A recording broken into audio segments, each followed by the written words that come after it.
Good Friday evening and welcome to the NCWLIFE Evening News. I'm Grant Olson. Here are a few of the stories we have coming up for you tonight. Wenatchee Valley College is gearing up to help their students prepare for changes in the free application for federal student aid form. Pair Up Cider's new tasting room, The Orchard, officially opened last Friday. Our weather will remain unseasonably mild through New Year's Day with possible showers on Tuesday. I'll have more on that coming up in weather.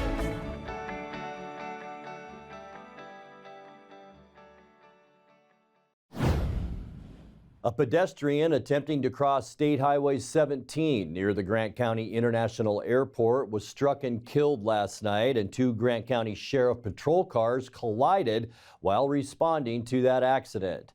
The Washington State Patrol reports that at 5:40 p.m., 51-year-old Paulina Alvarez of Soap Lake was crossing the highway when she was struck by a southbound 2006 Toyota Avalon that was driven by 28-year-old Brandon A. Bastian of Moses Lake. Alvarez was pronounced dead at the scene. Bastian was uninjured and does not face charges. Two Grant County patrol units that were responding to the incident collided at the intersection of the highway and North Lake Road. It was about 3 miles north of the fatal accident. One deputy was transported to Samaritan Hospital with non-life-threatening injuries. Highway 17 was closed with detours for about 3 hours after the initial accident. A lawsuit brought by an East Wenatchee attorney that accuses the Washington State Patrol of violating the Public Records Act can go forward to trial. That's the ruling yesterday from Chelan County Judge Travis Brandt, who turned down the State Patrol's request to dismiss the lawsuit. Last year, Attorney John Brangwyn asked the agency for a roster of all state troopers working patrol in Chelan, Douglas, Okanagan, and Grant counties, as well as their photographs. He says the State Patrol mismanaged and delayed its response for 75 days. Brandt ruled Thursday that it's up to a jury to decide whether the Public Records Act was violated. No trial date has been set. The Washington Department of Ecology published a preliminary report yesterday as part of their Improving Air Quality in Overburdened Communities initiative. In March, Ecology identified Wenatchee and East Wenatchee in a list of 16 communities highly impacted by air pollution. The report says Ecology identified the Wenatchee area because of the short-term exposure to fine particulate matter during wildfire season. Data collected from 2020 to 2022 showed that all fine particulate matter concentrations that were, quote, unhealthy for sensitive groups occurred during August through October. Ecology says they will be furthering community outreach in 2024 to meet with Central Washington leaders and community members to hear their air quality concerns. Wenatchee Valley College is gearing up to help their students prepare for changes in the free application for federal student aid form. The U.S. Department of Education announced changes to the FAFSA form in an effort to make it an easier experience for applicants. The new form will be available by December 31st, and revisions include providing an early estimate of potential federal aid after submitting the form and skipping up to 26 questions, potentially shortening completion time. Wenatchee Valley College says they're hosting a financial aid application night mid-January and will announce the date soon. Students may begin completing the FAFSA on December 31st, but applications will not be distributed to schools until late January. When we come back, the staff at Stamilk Growers was busy shopping and wrapping gifts this Christmas for the company's 11th annual Foster Child Donation Drive. And new Wenatchee Mayor Mike Poirier was sworn in, and former Mayor Frank Kuntz said his final farewell at a special ceremony yesterday. I'm Grant Olson, and you're watching the NCWLIFE Evening News. As Chelan's premier lifestyle store, Willow, find unique home decor, clothing, jewelry, and more. Come visit for a welcoming and memorable shopping experience. Deepwater Electronics is your one-stop shop for the latest in TV and sound technology. Whether you build your home theater or let them do it for you, Deepwater Electronics is the clear choice. The switch is on to T-Mobile. Get the best 5G experience and the customer service you depend on. Only at Chelan Wireless in downtown Chelan. Now there are even more reasons to meet at the Pybus Market. Outdoor dining and tastings, the fabulous Farmers Market, Saturday artisans on the concourse, and your favorites all week long. No matter the reason, it's always time to meet at the Pybus Market. Pybus Market, where community meets. The staff at Stamilt Growers was busy shopping and wrapping gifts this Christmas for the company's 11th annual Foster Child Donation Drive. Locally owned and operated, Stamilt is a tree fruit growing, shipping, and packing enterprise that's among the world's largest.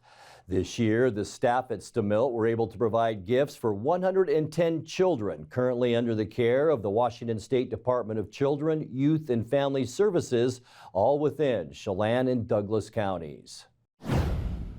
Pair Up Cider's new tasting room, The Orchard, officially opened last Friday.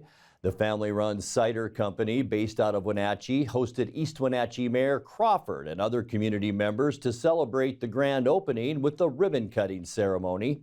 The new tasting room is located on Valley Mall Parkway and boasts a wide selection of ciders, seltzers, meads, and non-alcoholic beverages, as well as appetizers, salads, and pizza. Wenatchee City Council member Mike Poirier was sworn into office as mayor yesterday at a special ceremony at Wenatchee City Hall. Poirier was elected to succeed Mayor Frank Kuntz, who served Wenatchee for 12 years. Kuntz was present at the ceremony to wish Poirier luck and give his own final farewell. Thank you, and I'll take this opportunity. I got a couple of gifts today from my friends upstairs, so apparently I'm going someplace sunny with a purple and gold leg. So this is more appropriate for where I'm at in life. Anyhow, I just want to say just a couple quick words. First of all, Mike, you'll do a great job. Wish you the best of luck. If you need anything, you know how to find me. Charlie, where's Charlie? So I got good news and bad news for you. And so the good news is we have an incredible staff. They do incredible work. Lean on them and the other council members. The bad news is you have two new constituents in your district with 36 years of government, and you're now my council member, and you're Mark Kulas's council member. We've got no problem letting you know how we think you're doing. So, with that, I did send an email out to city staff this morning, thanking them for all of their work. You really can't sum up 12 years of what we've done in just a few minutes. I just want to thank everybody. It's been quite a ride. Looking forward to what you guys do in the future. And I turned in my fob this morning, so now I don't have a key to the city anymore. I'm off the email. It all just went cold turkey about an hour and a half ago. So it's a little bit of a surreal feeling, but I feel like I just try to leave it better than we found it, and I think we've done that. And I think Councilmember, now Mayor Poirier, and the new council will do the same thing. So thank you all. Mike, get over here. Let's do this together. See if you know how to adjourn a meeting. I'll let you do it. You adjourn it. You're supposed to say you're adjourned. Adjourn. There we go.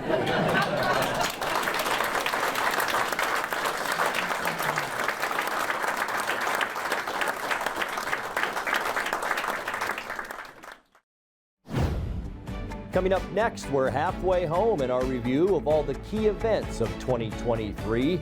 We'll have more of this year's top stories in tonight's feature story. Mostly cloudy and mild weather will continue through the start of the new year. I'll have all the details coming up in your complete local weather forecast. That and much more still to come tonight. Please stay with us. In Digital Media Arts program, we learn about video production gear and editing by the combination of class projects and nonprofit work and employment. What's up, dude, over there? It makes things happen. Yeah. It's pretty magical. We work in the industry at the Wenatchee Round, NCWLIFE channel, and the Town Toyota Center events. Every day we work with industry standard equipment for a hands-on learning experience. Blue Lagoon Pool and Spa, located on South Wenatchee Ave, has the largest selection of spas and swim spas in town. Stay cool this summer in an artesian swim spa and use it all year long. We enjoy helping families reconnect one spa at a time. Hot tubs are proven to improve sleep and decrease arthritis pain. Our passion is water, so please bring us a water sample, and we will help you diagnose your pool or spa water for free. Blue Lagoon Pool and Spa, your pool and spa experts.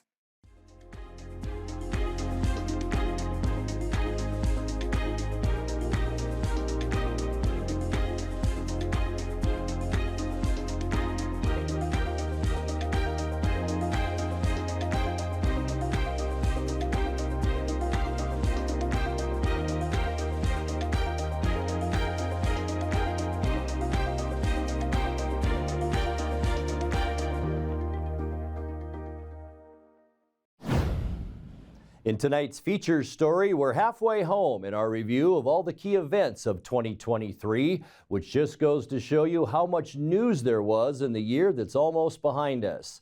NCWLIFE's Jefferson Robbins continues the roundup of the top news stories we brought to you over the last 12 months. In June of 2023, Link Transit's longtime chief of staff became its chief executive officer. Nick Covey stepped up to the chair after CEO Richard Durock retired from a 20-year career managing the public transit agency. The Leavenworth Adventure Park, with its Alpine Coaster centerpiece, opened for business in the Bavarian Village, offering mountainside thrill rides and other activities. Fire season began in earnest with the 141 fire just off Pine Canyon in Douglas County, and the Methow Fire, which burned acreage near the southern edge of Wenatchee. Wenatchee Pride returned to Memorial Park for a weekend festival. For its efforts at LGBTQ inclusivity and positivity, the Pride organization would later be honored with the City of Wenatchee's Uplift Award for Social Justice.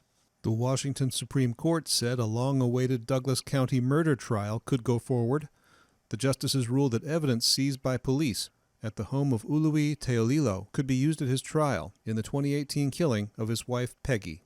U.S. Senator Maria Cantwell introduced her fellow Senator Debbie Stabenow of Michigan to the wonders of Central Washington fruit. The two senators toured Wenatchee orchards and produce facilities and met with nearly 30 state agriculture leaders as they worked to reauthorize the National Farm Bill in Congress.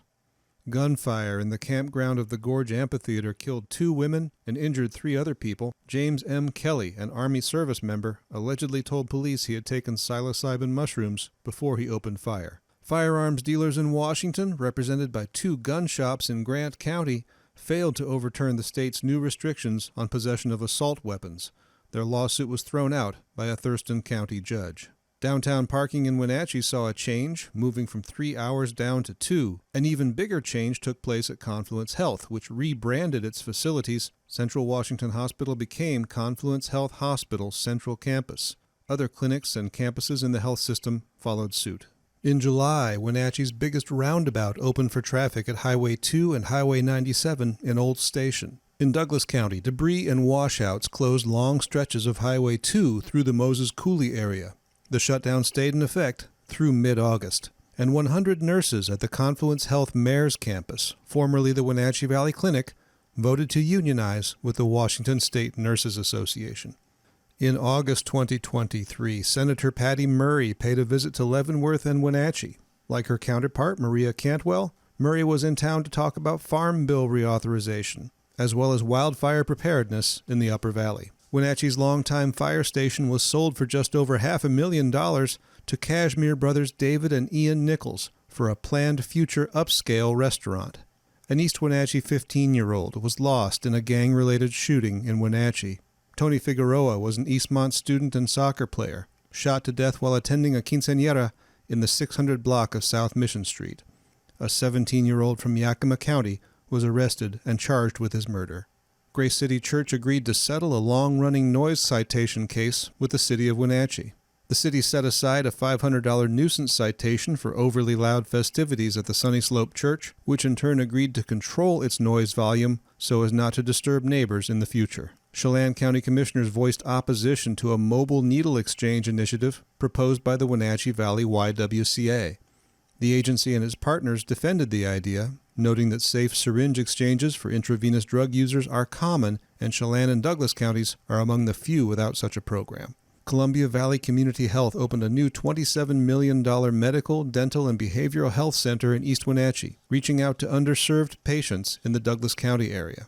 Douglas County set new conditions for semi-truck operators using McNeil Canyon Road. The steep road was the site of repeated truck rollovers in 2023 and in years prior.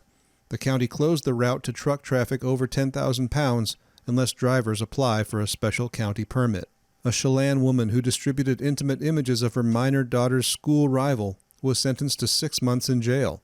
Amanda Sue Austin distributed pictures of the girl throughout Eastmont Junior High in 2022.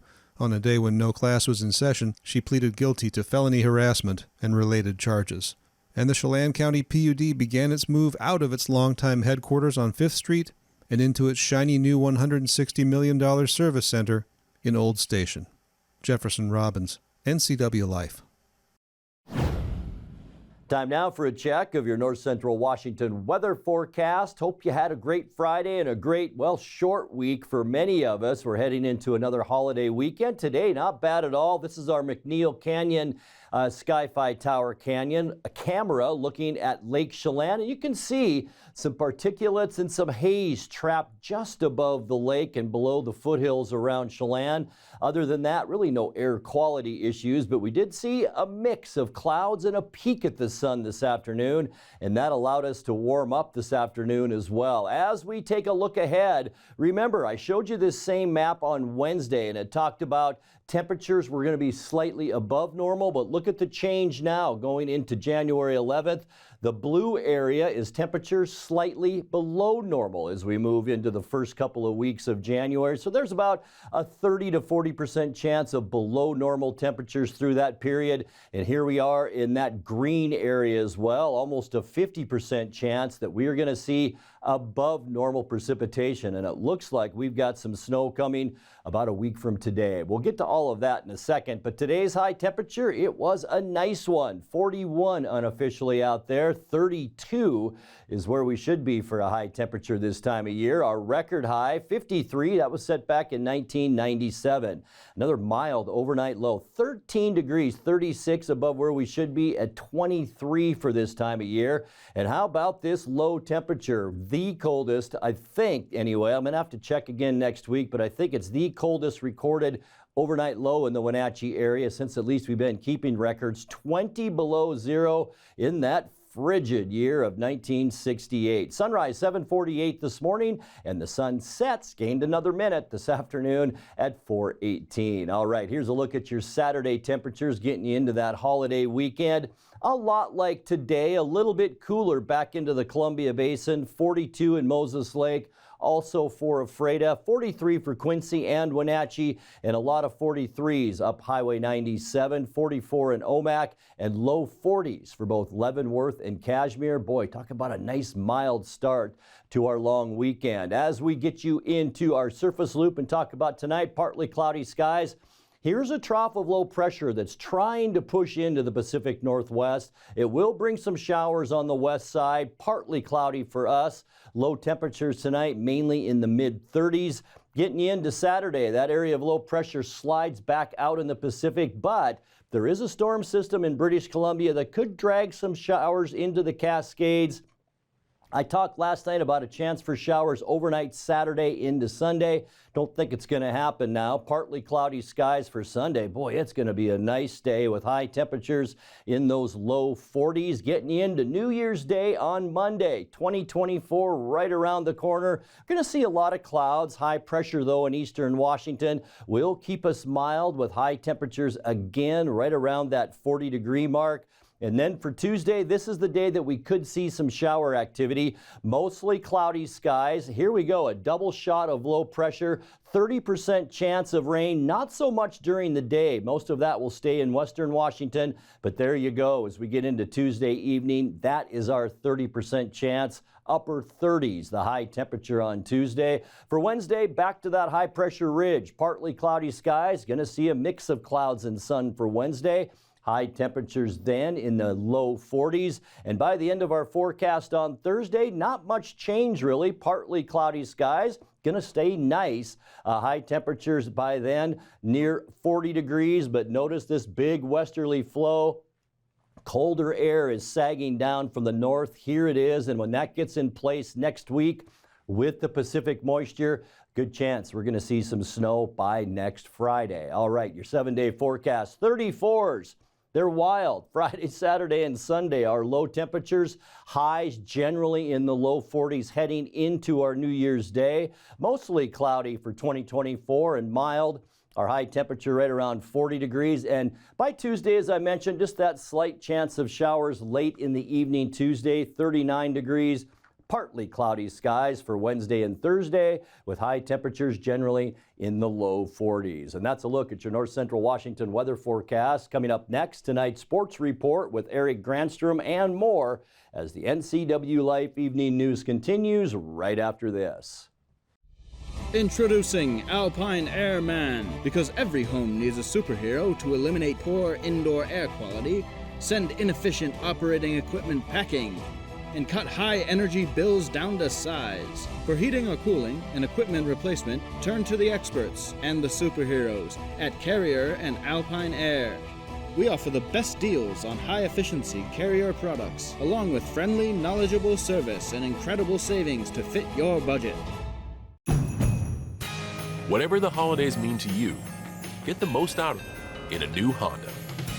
Whether it's taking in the lights with all your friends in a spacious Accord, or taking in a snow day in a rugged CRV. Your holiday adventure awaits with a new Honda during Happy Honda Days. Buy online, reserve from select dealers, or visit your local Honda dealer today. NCWLIFE Channel is your local TV station. We believe in being the spotlight and mirror to the communities we serve in North Central Washington. Programming on NCWLIFE would not be possible without our sponsors. Special thanks to our platinum sponsor, Alpine Air. Turn to the experts at Carrier and Alpine Air. Washington's month-long wait to play in the College Football Championship semifinal is nearly over. The second-ranked Huskies take on number 3 Texas Monday night in the Sugar Bowl. Kickoff is set for 5:45 on ESPN. By the time the Dogs and Longhorns kick off, they'll know the winner of the Rose Bowl between number 1 Michigan and number 4 Alabama. Winners of Monday's games will face off for the national championship a week later. Well, the Seahawks play their final home game of the regular season Sunday against Pittsburgh. Quarterback Geno Smith says the Steelers' defense is stingy and they have to keep track of where T.J. Watt is at all times. Well, starts with, T.J. Watt, 17 sacks. One of the better defensive players in the league.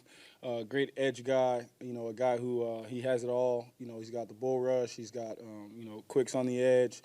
He's really good at punching the ball out, causing havoc, getting turnovers for them, and also great at, batting balls at the line of scrimmage. So just being mindful of where he is at all times, knowing that we have to have a plan for him and be able to make sure that he is impacting the game the way that he has.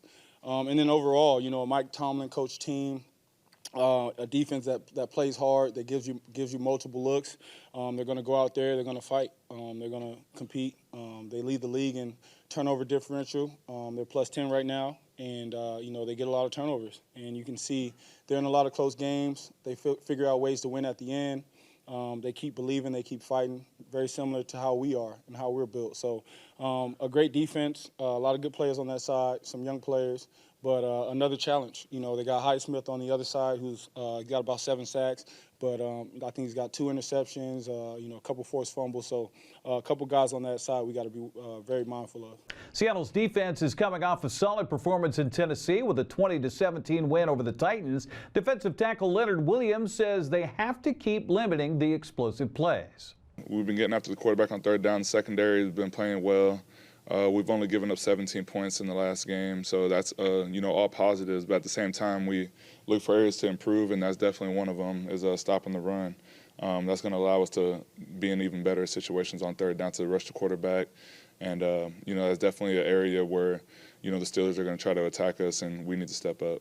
Seattle and Pittsburgh kick off Sunday at 1:05 at Lumen Field. The game broadcast on Fox.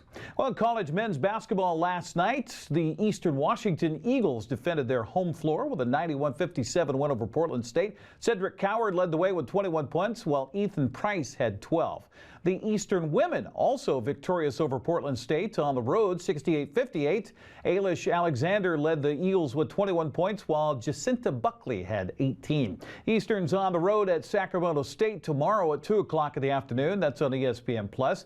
Men's schedule is front-loaded with several games tonight as Washington State visits Utah at 5:30 on the Pac-12 network. Washington plays at Colorado at 6 on ESPNU. 13th ranked Gonzaga hosts San Diego State tonight. That'll be at 6 o'clock on ESPN2. Eastern remains home tomorrow with Sacramento State in town. That's at 2 o'clock on ESPN+. Cougars will be in Boulder Sunday at 11 a.m. on the Pac-12 network, while Washington visits Utah at 3 also on the Pac-12 network. Well, the Seattle Kraken have one more game indoors before playing the Winter Classic outdoors at T-Mobile Park on Monday. Philadelphia comes calling tonight at 7 o'clock at Climate Pledge Arena. You can watch the action on Root Sports Northwest. Monday's game between the Kraken and Vegas Golden Knights starts at noon. That'll be broadcast on TNT.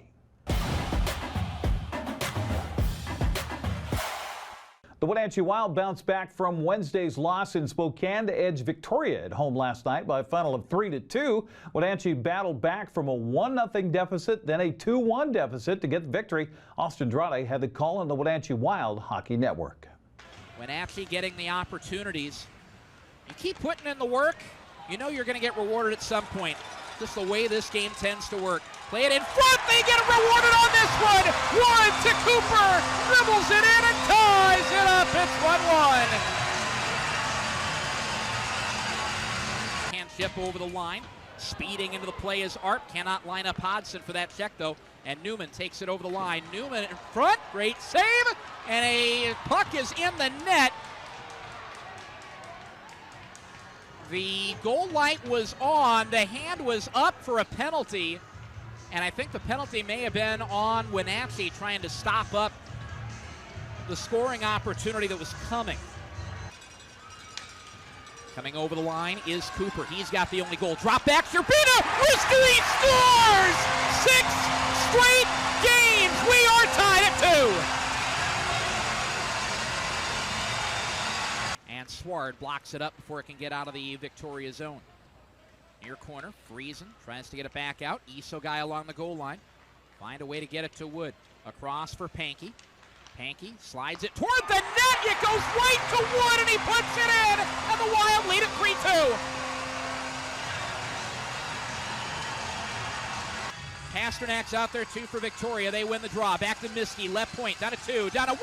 It's blocked wide. There's no time. And the Wenatchee Wild win this one 3-2. They hang on. Drade visited with us on Wake Up Wenatchee Valley yesterday to remind us about a game in the Wolves' Den Sunday against Seattle. Sunday is our Restoring the Roar in 24 presented by Anderson Family Dental. So we'll do a balloon drop and get this one wrapped up a little early so you can get out and enjoy your New Year's Eve. But we want to make sure we get you in and give you a good show before you dive right into your New Year's Eve evening. Puck drops at 4 o'clock Sunday afternoon. For tickets, go to WenatcheeWildHockey.com. There's much more on the website at NCWLIFE.com. Have a great weekend. Be safe and sane, and we'll see you next year. Hi, everybody. Dan Kuntz, host of Wake Up Wenatchee Valley. Have a great, great holiday weekend. Tune in Monday morning at 7 a.m. We won't be here. We'll see you Tuesday. Go Huskies. Happy New Year. And that will do it for our newscast tonight. For more news from around North Central Washington, you can find us at ncwlife.com, on our social media channels, or on our mobile app for iPhone and Android. And remember, if you see news happening, we'd like to hear from you. Email us at news@ncwlife.com or call 888-6295. I'm Grant Olson. Thanks so much for being with us. Have a great night. And from all of us at the NCW Life channel, Happy New Year.